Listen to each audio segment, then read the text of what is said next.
कुछ एक झूठ हमारे दिमागों में बैठा दिए जाते हैं।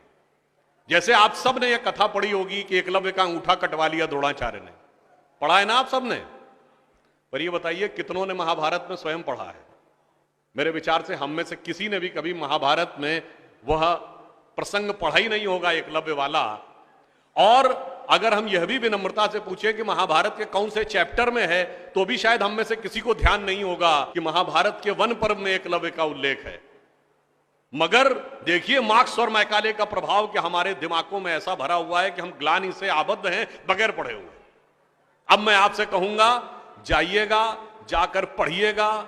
अवेलेबल हो तो इंटरनेट पे जाके सर्च कर लीजिएगा, ना हो तो राम जो महाभारत सीरियल आया था उसका एपिसोड जाके यूट्यूब पे देख लीजिएगा। कि किस्सा ये था कि जब आपको चाहे आपने कथा सुनी होगी कि कुत्ते का मुंह बाणों से भर गया था जो एकलव्य ने तीर चलाए थे, और जब वह तीर अर्जुन निकालते हैं तो उस कुत्ते के मुंह में एक खरोंच तक उस बाण से नहीं आई होती है, तो वो चौंक जाते हैं क्योंकि ये सामान्य तीर नहीं है। उन्होंने कहा तो दिव्य अस्त्र है कि मुंह में पूरा तीर से भर गया मुंह और इसके बाद भी एक खरोंच नहीं आई। आप कहेंगे दिव्यास्त्र का मतलब क्या?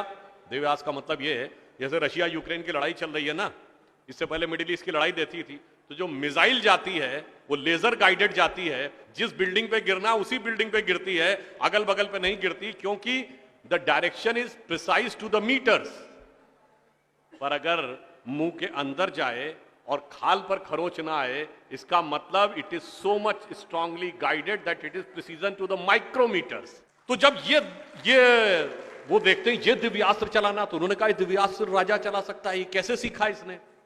तो जब द्रोणाचार्य उससे पूछते हैं कि तुमने ये किससे सीखा, तो कहता आपसे सीखा गुरुजी। कहते मैं तो तुम्हें जानता नहीं बालक, तुम अपना परिचय दो। अब यहीं पर बिंदु है। एकलव्य क्या कहता है? मैं मगध नरेश जरासंध के प्रधान सेनापति हिरण्यधनु का पुत्र एकलव्य। अरे वो मगध के chief of the arm forces का बेटा था। यदि आप ये कह रहे हैं कि वनवासी था, तो ये भी पूरा वाक्य तो पूरा करो कि वो सेना अध्यक्ष था। मगर देखिए कितनी चालाकी से छुपा लिया आधे तथ्य को, और उसके बाद हमारे दिमागों में भर दिया कि ये बहुत गलत किया गया। बताइए, हमारे हिंदू धर्म के दो महाकाव्य रामायण और महाभारत, दोनों का रचयिता कौन? रामायण का रचयिता महर्षि वाल्मीकि, जो संस्कृत के आदि कवि माने जाते हैं। आज जो वाल्मीकि समुदाय है वो किसमें आता है? शेड्यूल कास्ट में।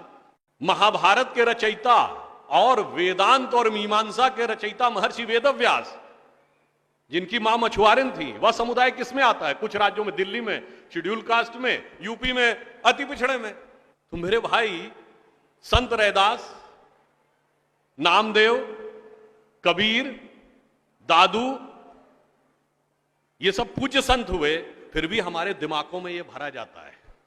और कौन भरता है? वो लोग भरते हैं जो अपने यहां समाज के गरीब वर्गों की खरीद फरोख्त करते थे। और आपको यह भी बात बता दूं, जब हम कभी अपने यहां कहते हैं फॉरेन ट्रेवलर्स ने दिखाओ क्या लिखा है, तो मैं यह बात आपसे कहता हूं, इसको भी जाके चेक कर लीजिएगा। किसी फॉरेन ट्रेवलर का सबसे ऑथेंटिक जो रेफरेंस माना जाता है वो चंद्रगुप्त मौर्य के समय में मेगस्थनीज आया था ग्रीस से, जिसने अपनी किताब लिखी है इंडिका, आज से 2300 साल पहले।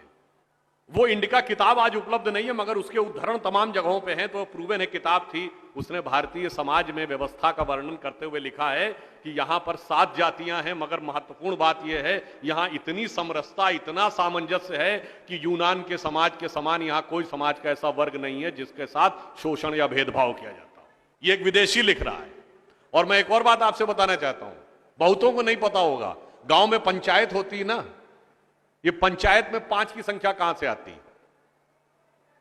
ये 4 या 6 क्यों नहीं? 5 की संख्या जानते कहां से आती है?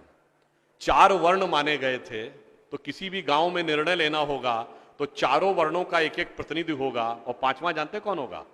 गांव के बाहरी क्षेत्रों में रहने वाले वो वनवासी जो प्रत्यक्ष रूप से गांव का हिस्सा नहीं है, पर हमारे निर्णय का प्रभाव उनके जीवन पर भी पड़ेगा, तो 5वां प्रतिनिधि उनका होगा। वहां से यह पंचायत का भाव आता है। और फिर मैं आपसे कहना चाहता हूं, हमारे दिमाग में एक और चीज भर दी गई कि जाति व्यवस्था हमने बनाई। आपको पता है कास्ट शब्द कहां से आया? ये कास्ट अंग्रेजी का शब्द नहीं है, ये पुर्तगीज भाषा का शब्द है।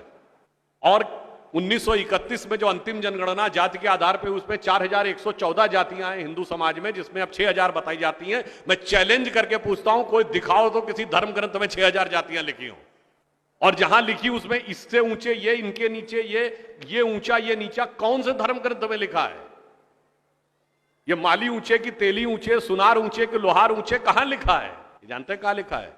एक British census commissioner Herbert Risley द्वारा किए गए सेंसस में हिंदू समाज को जातियों में विभाजित करके ऊपर से नीचे तक लिखा गया, और फिर वो हमारे ऊपर अध्यारोपित कर दिया गया है।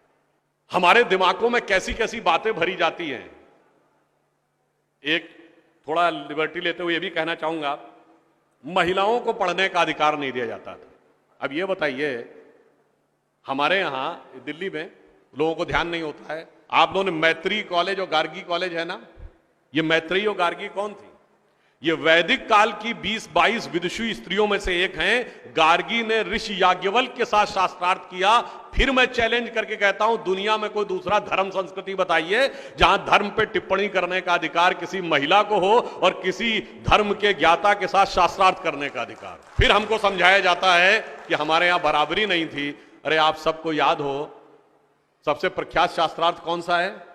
आचार्य मंडन मिश्र और आदि शंकराचार्य के बीच में, दोनों के बीच में जो शास्त्रार्थ हुआ, उसका जज कौन था? आचार्य मंडन मिश्र की पत्नी उभय भारती। फिर मैं चैलेंज करके पूछता हूं, पहले दुनिया कोई धर्म बताइए जहां टिप्पणी करने का अधिकार स्त्रियों को हो और जज बनने का अधिकार हो डिस्कशन में। उसके बाद हमसे कहते हैं कि साहब बराबरी नहीं थी। इसलिए मैं कहना चाहता हूं कि हमारे यहां तो समाज में जिस प्रकार से एकाकार करके सबको साथ में लिया जाता था, बराबरी का तो आलम यह था, बराबरी नहीं थी, यह सच है। हमारे यहां बराबरी नहीं थी। हमारे यहां मातृशक्ति को पहले रखा जाता था। इसीलिए हम क्या बोलते हैं? सीताराम, सीता पहले राम बाद में। लक्ष्मी नारायण, लक्ष्मी पहले नारायण बाद में। गौरी शंकर, गौरी पहले शंकर बाद में। राधे कृष्ण, राधा पहले कृष्ण बाद में। माता पिता, माता पहले पिता बाद में। और इसीलिए हमारे जितने भी प्रतीक हैं, भारत भी माता है, धरती भी माता है, प्रकृति भी माता है, गीता भी माता है, गंगा भी माता है, गाय भी माता है, गायत्री भी माता है। और ये केवल कोई आध्यात्मिक धार्मिक बात नहीं है। वर्ल्ड की डॉक्यूमेंटेड हिस्ट्री में अगर पहली बार कोई वुमेन रूलर रही है तो गुप्त वंश के समय में 4वीं शताब्दी में प्रभावती गुप्त ने शासन किया है। उसके बाद अहिल्याबाई होलकर, रानी दुर्गावती, रानी झांसी, वो सब तो आपने बहुत सुना होगा। अब वो लोग आके हमको समझाते हैं कि बराबरी नहीं